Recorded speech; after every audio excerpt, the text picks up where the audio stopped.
sunrise, new day's dawning, and it's calling you and me. Where the mighty Mississippi flows by Memphis, Tennessee. We've got woodlands, fields, and water. Hey, there is no better way. You can find out all about it on Outdoors with Larry Ray. Make some time, take a family, ask a friend, but don't delay. Listen up and learn about it on Outdoors with Larry Ray. Listen up and learn about it on Outdoors with Larry Ray.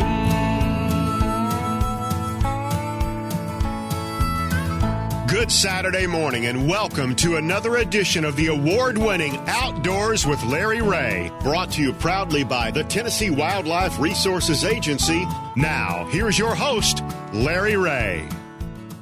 Hey, good Saturday morning. Welcome to Outdoors with Larry Ray. As we talk outdoors for the fastest 90 minutes in outdoor radio programming on ESPN 790 right here in Memphis, Tennessee, and 92.9 HD-FM, and, of course, all you good folks in Brownsville on 1520 AM and 95.3 FM, and Jackson on News Talk 101.5. And this being the third Saturday, I tell you what, time is flying. I don't know, it just seemed like yesterday we were in the frozen tundra, and then we've had rain, we've had storms, all sorts of stuff, but it seemed like I just talked to Frank Barton just last week, it seems like. But it's his time again. Good morning, Frank Barton.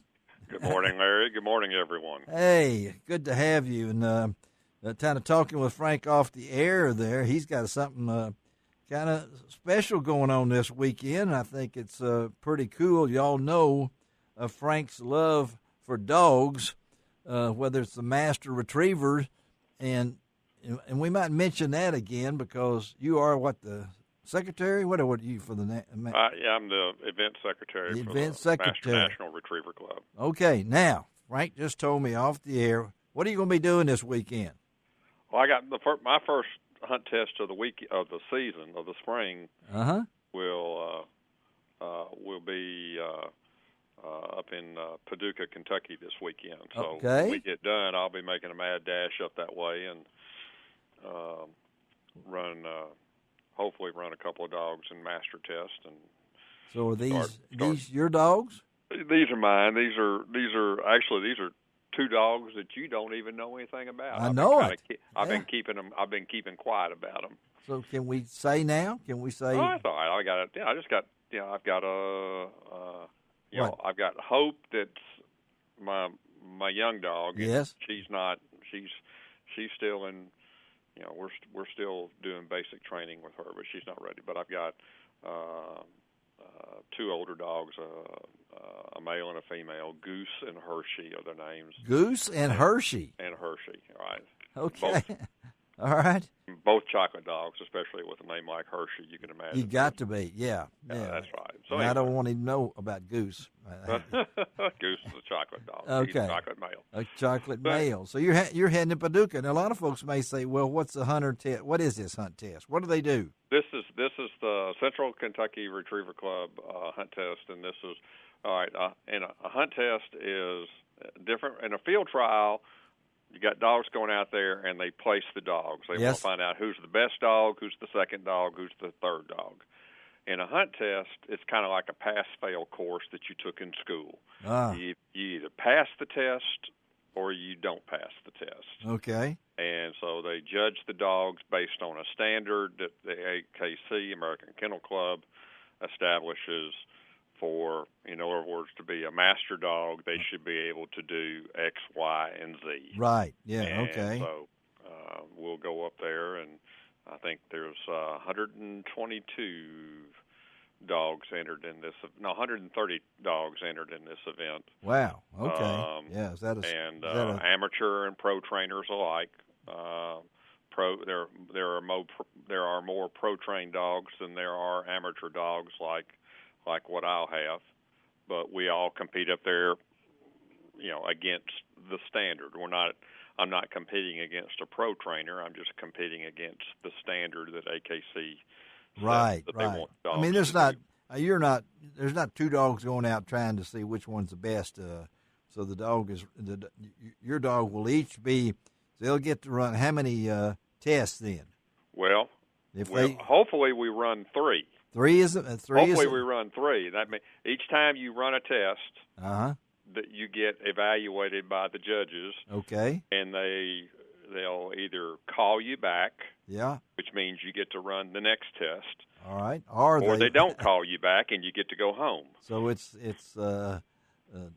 sudden death here, so to speak. I mean, you. Right. So I've already told my church. I already told my church family. I said I don't plan on being there on Sunday, but if I'm there, that means my Saturday did not go well. It did not go well. So wow. So I know this is something you wanted to do, and a lot of you folks know that there's been some transition in Frank's business activities, and this is going to open some door not only to spend time with his family and his grandkids, but this is something you really love to do, don't you? Oh yeah, it frees up. It frees up a lot of time, and I've been enjoying. I take off early during the days now and go out and train in the afternoons, and then I can go on weekends. I can go, but all this is just so we can have a wonderful time during duck season. There you go. This is what we do during the off season. Is get ready for duck season. For duck season. And folks, I was really hoping to have a story on today's show about a really remarkable duck hunt that happened at the end of this past season, and we're still going to work on that and try to get that to you, but. The focus of the story, one of the guides up there on Reelfoot Lake, his grandma's having some bad illness, and so he couldn't be with us this morning, so we kind of switched things around. I wanted Frank to really hear that story because I know he would have loved to, but Frank will be with us. We're going to talk a little TWRA. Turkey season is getting ready to start in Tennessee, coming up with the youth hunt first. And, of course, you Mississippi folks are already down there, turkey season. I'm fired up for opening weekend. That's Easter weekend. I'll just be hunting that Saturday. But then we're going to talk to Todd Hamill. We got it worked out, Wired to Fish. On this show, there's a new deal between Wired to Fish, based out of Grand Rapids, Minnesota.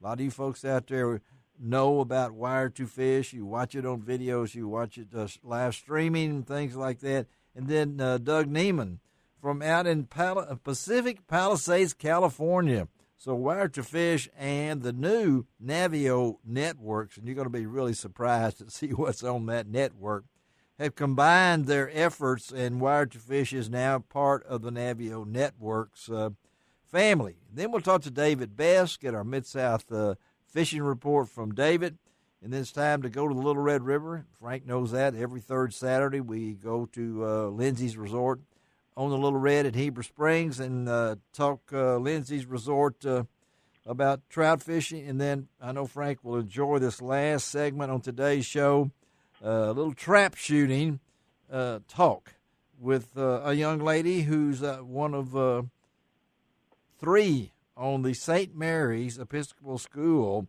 Tennessee Scholastic Clay Target trap team. And these kids and these girls have really done well, and we're going to talk about that because she just had a birthday last month on the same day that the Tennessee Wildlife Federation had their birthday, 75 years. Now, she's not 75, but neither am I. But we'll talk to her, but the main thing right now is to usher into Frank. And so when is the Master Nationals? When is that? Master Retriever Nationals. Where's that this year? It's in up in Idaho this year. Oh, yeah, that's right, because they because we had to cancel last year, so it was scheduled in Minnesota. So we're going to Idaho. It is the last week in September. In September, And Frank will be. You already starting to keep track of the dogs? Have you already? Do they? Yeah, I've been working on them today. As a matter of really? fact. So how many? We're tracking right now. We're tracking 2,700 some odd dogs across the country. Oh, man. We have 416 that are qualified. We're expecting somewhere around 900. Because that is a hard place to get to now, not when you're centrally located. But I mean, when you've gone to the Carolinas, you've had over 1,000 dogs. Had over right? 1,000 dogs, and so wow. we don't know what it's going to be like. No, we don't. How many? Yeah. Because of because we're missing last year. And, yeah. And then it's a with COVID. It's a pretty good. It's about a 22-hour, 23-hour drive for me, I think. And you'll be out there when I looked at it. In 3 weeks, right? But, just about. I mean, not worrying about that yet. Right now, I'm just trying to make certain that we get all the dogs listed that are supposed to be listed, and doing that. And the season starts for most everybody. It started last weekend, and it's down south, and it sort of works its way north. Yeah, but right. this is a hunt test now that you're going to Paducah. Now this is correct. Yeah, and a lot of fun, but I guess there's ribbons and things like that. I mean, we give they're everybody. If you get a qualifying score, you'll get a ribbon. Okay. And you get listed in the catalog, and you get listed on the website for qualifying and all that, and then eventually that information gets to me back from all across the country. I get catalogs daily from different clubs all across the country, and then we record those passes in our master database and publish a list of the dogs that are qualified. And we'll have, when it's all said and done, before the year's out, we will have somewhere north of 3,700 dogs that we will have tracked during the year. 1,000 more than you got now. All right. Well, I'm pulling for Goose and Hershey.